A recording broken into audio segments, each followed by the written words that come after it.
Well, good morning there, Mr. Jack Walker. This is Colonel Thurston Beauregard the Fourth, a Confederate general coming back to life just to present to you a little bit something about percentages, a little overview of what we've talked about this week and what you've been learning pretty much on your own. So we'll hopefully alleviate any questions that you might have, because I don't want you to be stuck like a burr in the side of my saddle. All right. So, real quick, when you think about the percentage of a number, you got three things to figure out: the rate, and that's always going to be your percent sign number, or in this case, that rate would be 27%. Don't get that confused with the percentage. That is always going to be a whole number or some kind of number that doesn't have a decimal or a percent by it. So don't get confused. That's really, really confusing. And the base number is always your original number that you're starting with.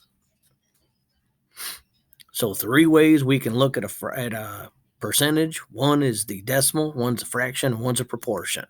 So if I'm going to take 27% of $320, if I do a decimal, I know that 27% in a decimal form is 0.27. So I'm just going to do 0.27 of means multiply and $320. That's going to give me $86.40. I do declare. Next up, I can always do a fraction because I know that if I have a percentage, that denominator is always going to be 100. So 27% in a fraction form would be 27 over 100 times $320 over 1. Don't forget that over 1. You can see that we don't want to go multiplying all them crazy numbers. That would be crazy as putting a chicken in your hen house. Anyway, so we got a greatest common factor of 20. Those numbers become 5 and 16. And then we would have 432 over 5 equals 86 and 2/5 when we multiply it by fractions. And then we would see that in decimal form, that again for dollars and cents is going to be $86.40. Then the last one we have is our proportion over here. And for our proportion, you can line it up as whatever that percentage is to 320 as 27 is to 100. And so you can do it as a proportion. That's probably my least favorite way to do it, but you can do it. It's kind of like a fraction, except for different. Instead of having the $320 over 1, you are looking at the percentage that you're using, which is percentage divided by that base number with your proportion. And then you could do your typical cross multiply stuff. You have, P times 100 equals $320 times 27 because you've done your cross multiply. Then you can take 100. You're going to divide both sides by 100, and then you're going to move that decimal over twice to get $86.40. So all three times we get our same number when we're looking at 27% of $320. All right, so here's a little something with finding the rate, and there's a little birthday party. There's nothing like some good birthday party animated clip art. I do declare we did not have that at the Battle of Vicksburg, but it would have been pretty nice. Or the Battle of Gettysburg, or any other burg. But then again, I do declare that having clip art now is pretty good. So here we go, finding the rate. So Lila sent birthday party invitations to 15 of the 24 sixth grade girls. What percent of girls were cool enough to get an invite? And we look at our little formula from the last page, and we always know that the rate times the base is going to be the percentage. So if that's the case, to find the rate, we would just divide both sides by the base, right? Take a moment for that to settle in a little bit. All right, I get it. So then percentage divided by the base is going to get you that rate. So in this case, our percentage is 15 because that is the amount after we take our rate. And then 24 is the total amount of girls. So 15 were cool enough, but 24 is total. So we're going to get 15 divided by 24 equals our rate. So if you were to line it up, you want to make sure you line up those numbers the right way, right? That bottom denominator is going to be outside that bracket. Or on a calculator, you're just going to go top to bottom, 15, the division button, and 24. And then when you get that answer, you're going to multiply that answer by 100, move that decimal place 2 places to the right to get your percent. So like our example shows down there, our answer is 0.625. We're going to make sure that we get that to 62.5%. Hopefully that all makes sense there. And that's how you would find the rate. Ha, do declare. All right, and here's a couple of U tries that we did on Monday. This was back on Monday, a little bit of we have a percentage of a number, and then we're just finding out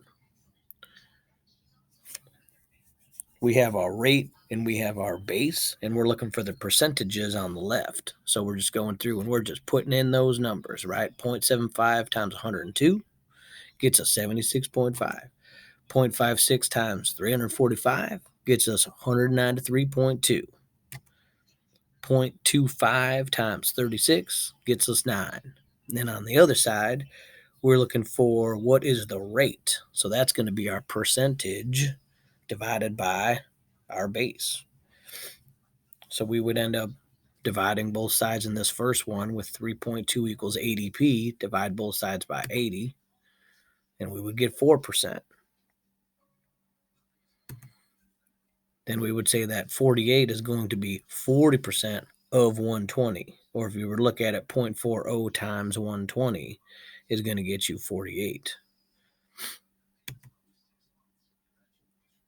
And then 48% of 25. Remember, when you're taking this, you are taking this first one here, divide both sides by 80, and when you do that, you're going to get 0.04. Then you're going to change it to a percent by multiplying it by 100.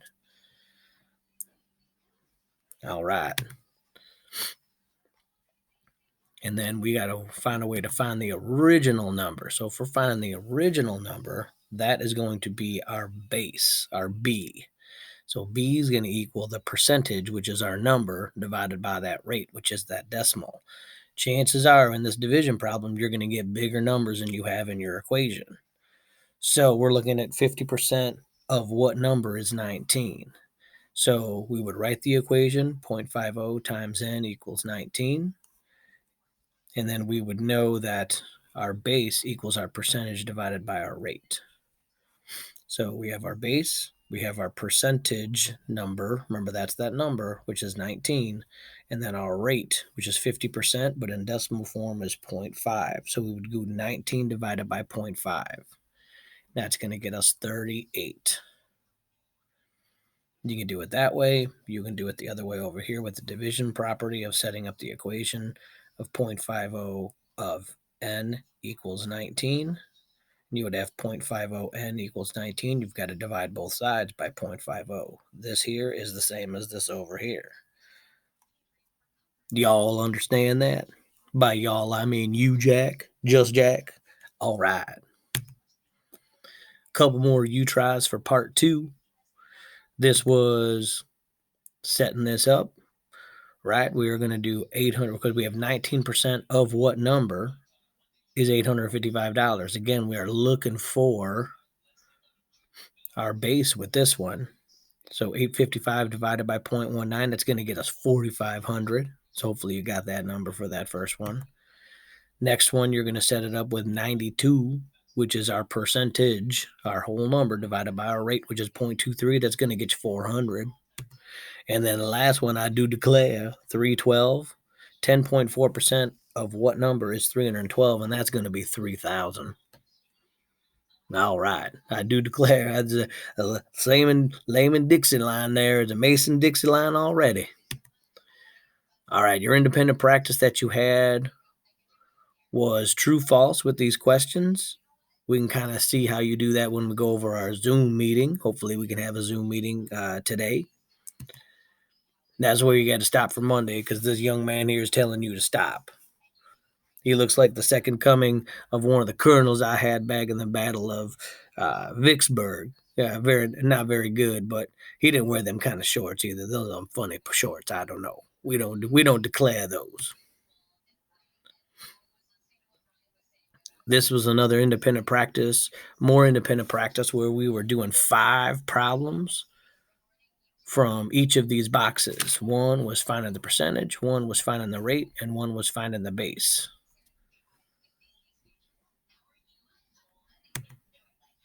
And that's where I wanted you to stop for Wednesday. A little more independent practice. I threw a lot at you with that first part. And then this is what we're going to work on today, is that we have our Friday with our we do, is that we have in a basketball, and these are problems. These are like word problems. So in a basketball game, 12 baskets were made in 25 attempts. What percent of the baskets were made? So what is it that we're looking for? We know we have 12 baskets. We know that there were 25 total. So I wonder so we're looking for what percent of the basket. So that means we're looking for the rate. So first step, use your key math words to set up the problem. 12 is what percentage of 25? Second step, make it into equation. 12 equals r times 25. And then our third step is we're going to solve it. Third step is solve. 12 divided by 25 equals r times 25 divided by, because we're going to divide both sides by 25, right, to get rid of that number that's next to our variable. And we are going to get 0.48, which equals 48%. So the key part with these new problems is that we're going to have that first problem, and this actually shouldn't say percentage. This should say is what rate, is what percent of 25. So the next one, this year the price of a baseball glove is 105% of last year's price of $40. What's the price this year? So, we're looking to see that what price is 105% of $40. Again, first step, use your key math words to set up the problem. 105% of $40 is what? And then the second step is make it into an equation. 1.05 times 40 equals the percentage. Because we know the rate and we know the base, we just got to figure out what is our new price. Third step is going to be to solve it. And since we see it's 105%, we should be thinking to ourselves, I do declare this number is going to be bigger because it's 105%. Because if it was 100%, it'd be the same price. What is 105%, which means it's going to be a little more. And after we solve it, we are going to know that 40 times 1.05 equals 42. So $42 is this year's price. So that's the problems that I wanted you to kind of see how those went and do them together. And then for your Friday you do is that you got 8 little problems just like that, where you're going to have to write your formulas out so you know which one you're looking for rate, base, or percent. And there's a little cheat sheet there for you about the 3 ways to solve it. If you're solving for P, the percentage, which is always that number, and if you know the rate, which is your percent, then a decimal, and your base, which is that whole number. Here's your formula if you're looking for the percent rate, but you know the percentage, the amount, like Lila's party, and you know the total amount that it came from. And this is the one if you need to know the total amount because you know what is your part of that, the percentage, and then what's your rate or the decimal. So it could be any of those 3 in this last part of the problem. And we're going to stop there on Friday. That's for today's work. And then for Monday of next week, here's a little bit about discount sales and tax. So this is your friend Luke. Luke notices that he's got $26. Luke notices a $26 book he's been waiting to get. That is 30% off. You didn't know Luke was a big fan of the art of military strategy, but he is. And he reads it really fast like that cat does. Because it's on sale, Mrs. Trower agrees to let him buy it. But what's the discount and what's the sales price? So it's a $26 book he's been waiting to get. That is 30% off. The discount's going to equal the rate of the discount times the list price. And then our sale price is going to be whatever that list price was minus that discount that we just figured